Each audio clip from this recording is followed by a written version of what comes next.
Hey everyone, it's me Aaron. I'm back with a new video, and this time it's gonna be on Pokemon and all of the creepy things in it, like the scary stuff in it, because when I talk about Pokemon a lot, there's a lot of you guys who don't know about it, what the game is, so I thought if I make something that's fun for everyone to watch, and you don't have to be a Pokemon fan, like, to know about this, because I'm just telling you about it, it would be like a lot more easier for the people to understand, the people who don't play.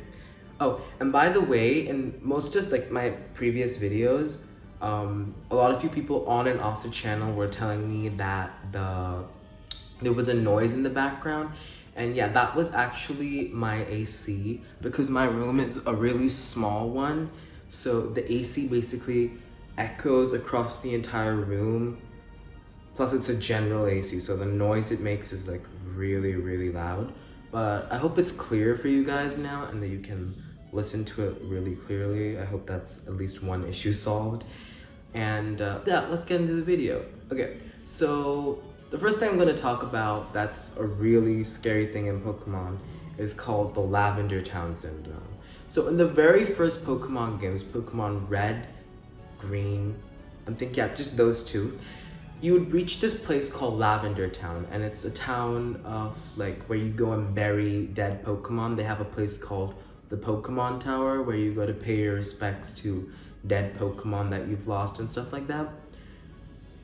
And when you go to that town, like in the old versions of the games, like when the games just came out, there was a really big thing that happened with Lavender Town's theme music, the background music, because when children reached that part of the game, they would immediately get headaches, nausea, they feel like throwing up, or like they'd have fevers and stuff like that. And it was later like discovered that the sound or the music of Lavender Town, the frequency was either too high or too low, and it was making children like have headaches and like whatever I just mentioned, like all those symptoms. Plus, if you don't believe me, I actually made my friend One Frost listen to it, who didn't believe in it, and he actually got a headache for like, I don't know, 10 or 15 minutes straight. He had a headache.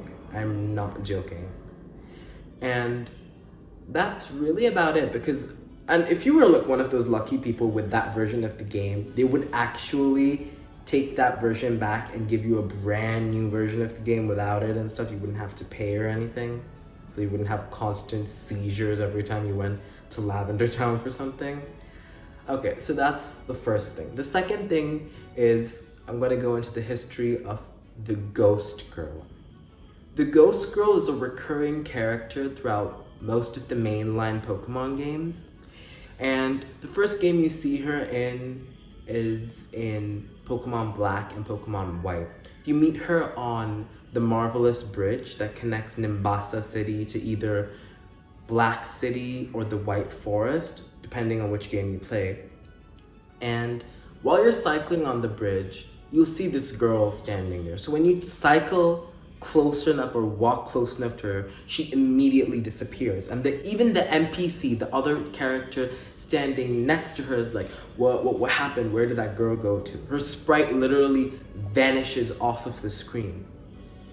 Then, if you play Black 2 and White 2, you go to this place called the Strange House. And when you go to this place, you see her ghost again, and you can actually communicate and talk with her.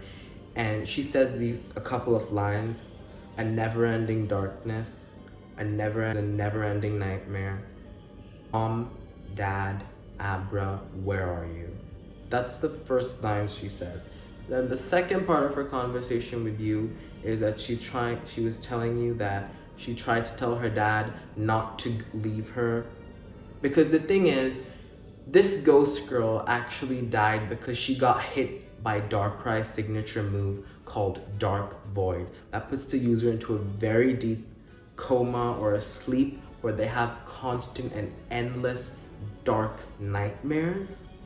And the only way to wake that person up is with the power of the Crescent Pokemon called Cresselia. If you have a Lunar Wing, and if you touch the person or let them hold it while they go to sleep, it immediately wakes them up and removes all the nightmares and the bad dreams. And her father, this girl's father, set out to find it, but by the time he came back, it was too late. And so the final part of her conversation is, yeah, it's okay, it's fine. I no longer need this now, so can you return it back to the Pokemon who I got it from? And then she tells you that's why I was standing on the bridge. So if you take back the Lunar Wing in Pokemon Black 2 and White 2, you can literally have an encounter with Cresselia and even catch the Pokemon too. I'm not sure about the catch rates though. And honestly, you do see the Ghost Girl again, but different versions of her in each game. Like in Lumio City and X and Y, if you go to the floor of this one building, the music stops and the elevator behind you literally opens and there's this lady that levitates and just moves around the room. She doesn't turn around and look at you. She's just standing in front of you and all she says is, "You're not the one." Now, I'm not really sure if the line changes if you agree to the ghost story from the guy in on the way to Lavender City. There's this haunted house, and if you speak to this guy, he'll try telling you a story, but you have to pay him. And the mistake that people make is they don't pay him the 1,000 that he needs. And then when you go and meet the ghost girl, she's like, "You're not the one that I was looking for." But if you actually pay the man and listen to his story, when you meet her again at Victory Road, just next to the Pokemon League, she says something different. I'm not really sure what she says, but she does say something different. Then again, you see her in Pokemon Omega Ruby and Alpha Sapphire while battling one of the Elite Four members, Phoebe. So when you literally talk to Phoebe to start the battle, you'll notice that in the corner there's a little girl standing there, or the Hex Maniac, one of those two. I can't remember which one I saw, but I remember seeing the Hex Maniac there. And then she makes an appearance again in the latest game, Sword and Shield. So she's standing in Hammerlock, and if you talk to her, she'll ask you to give her this letter to her lover, which she could never do.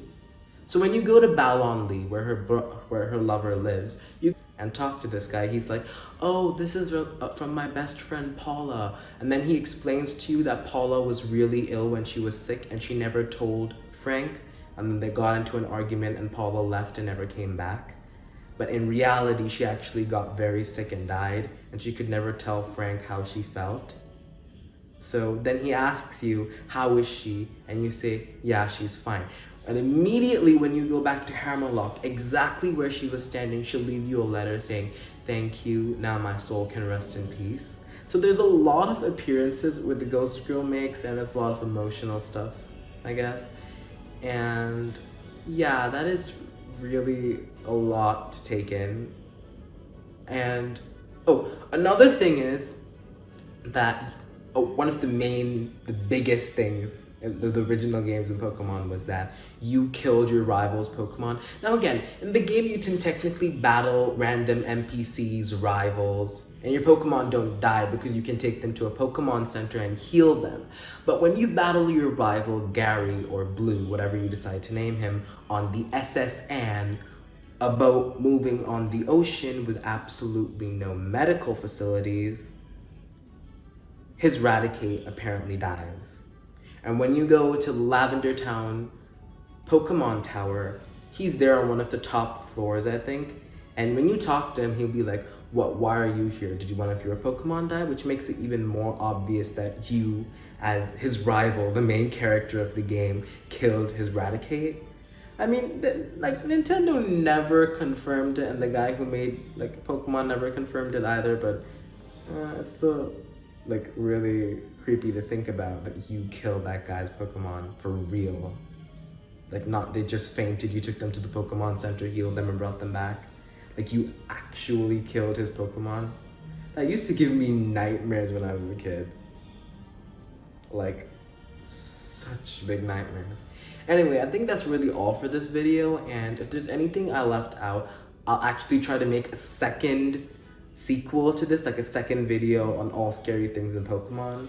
If you people really like this video, like it, and view it a lot, then I will definitely make a sequel to this. Or if there's anything that I forgot to mention in this video, I will definitely add it on to this video or to the sequel of this video. Anyway guys, I'll see you next time.